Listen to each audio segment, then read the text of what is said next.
আসসালামু আলাইকুম।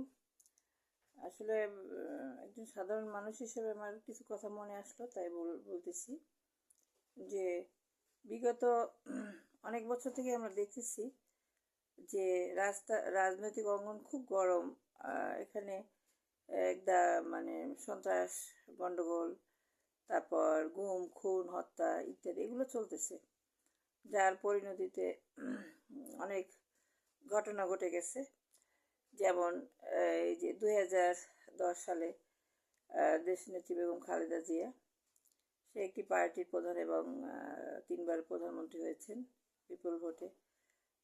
তার বাড়িটি মইনুল হোসেন রোডের যে বাড়িটি তার, সেটায় তার সেখানে তাকে বাড়ি থেকে যে সরিয়ে দেওয়া হলো এবং সেখানে সেনা অফিসারদের কোয়ার্টার করা হলো। তাহলে কি বাংলাদেশে কি কোনো জায়গা ছিল না? ওই জায়গাটাই নিতে হবে, তার বাড়িটাই নিতে হবে, যেটা একজন অনেক আগের একজন রাষ্ট্রপতি দিয়ে গেছেন শহীদ প্রেসিডেন্ট জিয়াউর রহমানের স্ত্রীকে এবং তার নাবালক ছেলেদেরকে, এবং ওই বাড়িতে তিনি বহু বছর বসবাস করেছেন। এইভাবে যদি হয়, এই যে গত 2024 জুলাই আগস্টে 1000 ছেলে অন্ধ হয়েছে এবং অনেক ছেলেরা মারা গেছে। এই যে বুলেটে ছাত্র হত্যা, কেন একটা কি দরকার ছিল এই যে দেশে নৈরাজ্য বিশৃঙ্খলা সৃষ্টি করে? এই যে 2000 ছেলে মারা গেল, তাদের সাথে আছে 2 লক্ষ আত্মীয় স্বজন।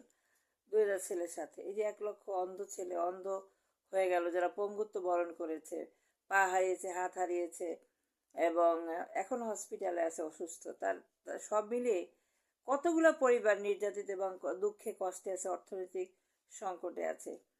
আবার একটা বর্তমান যে সরকার, সেখানে এলোমেলো, তারা একটা সিদ্ধান্ত দেয়, আবার সেই সিদ্ধান্ত আবার পরিবর্তন করে। সেটা কখনো জনকল্যাণমুখী হয়, কোনোটা জনকল্যাণমুখী হয় না। সমন্বয়করা অনেক সময় সিদ্ধান্ত দেন, ভালো কিছু ক্ষেত্রে ভালো হয়, কিছু ক্ষেত্রে ভালো হয় না। প্রধান উপদেষ্টা, প্রধান সমন্বয়ক যে ডক্টর ইউনূস স্যার, সে অত্যন্ত মেধাবী, বাংলাদেশের জন্য একজন ভালো মানুষ এবং বহির্বিশ্বে তার অনেক সুনাম আছে এবং তিনি বাংলাদেশের জন্য একটি সুফল বয়ে আনবেন, কিন্তু সেটা একা পারতেছেন না। তাকে তো সকলে সহযোগিতা করতেছেন না। সহযোগিতা করেন, জনগণ তো শান্তি চায় এবং ঘুমাতে চায়। তাহলে তো এই যে ভাঙাচুরার ঘটনা হতো না, এই সেনাবাহিনী হত্যা, এরপরে আপনার যে বিভিন্ন ধরনের গুম খুন। সোজা কথা, গত বিদেয়ী সরকার তার দলে যারা ছিল তারা যত অপরাধ করবে তাদের কোনো ভুল নাই। তার এমপি মন্ত্রীরা আঙ্গুল ফুলে কলা গাছ হয়েছে, তার পিয়নও 400-500 কোটি টাকার মালিক। এগুলো কেন?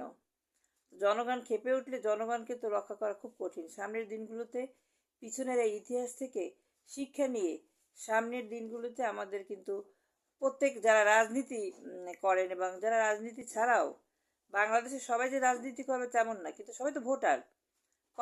কতজন ভোটার ভোট দিতে পারছেন? এই যে নির্বাচন হলো, সংসদ নির্বাচন, সেখানে বা অন্য নির্বাচন, সেখানে কতজন ভোট দিতে পারছে? নির্বাচন সেন্টারে আমরা দেখেছি যে সাংবাদিকদের সাংবাদিকরা ছবি পোস্ট করেছে এবং চ্যানেলে, যে কুকুর ঘুমিয়েছে কোনো কোনো সেন্টারে, যারা পর্যবেক্ষক ঘুমিয়েছে, যারা সেন্টার ভোট নিচ্ছে, একা নাবালক ছেলেরা ভোট দিছে।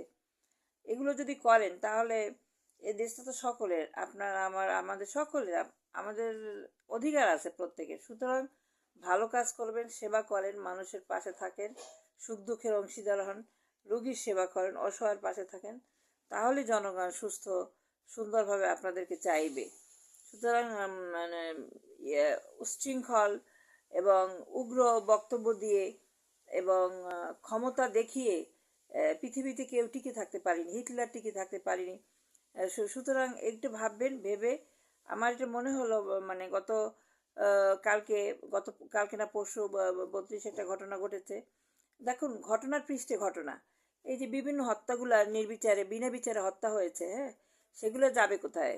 সেগুলোকে একটা একটা করে এগুলো ভাবেন, চিন্তা করেন যে আপনাদের নিজস্ব, আমাদের প্রত্যেকে আমার বিবেকের কাছে পরিষ্কার থাকি যে আমরা কি কাজ করেছি। আমার যে সকাল হলে আমরা কয়টা ভালো কাজ করি এবং রাত্রে পর্যন্ত আমরা কয়টা ভালো কাজের সাথে থাকি। আর তরুণদেরকে আরেকটা কথা বলবো, আপনারা ধীরে মোটরসাইকেল চালাবেন, এবং রাজনীতি করবেন, অবশ্যই রাজনীতি করবেন, কিন্তু সেই রাজনীতির জন্য আপনাদের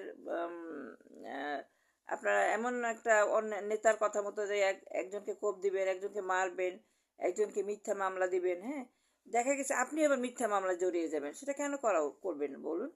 সেটা থেকে বিরত থাকুন। সকলকে ধন্যবাদ। শান্তি শৃঙ্খলা ফিরে আসুক বাংলাদেশে।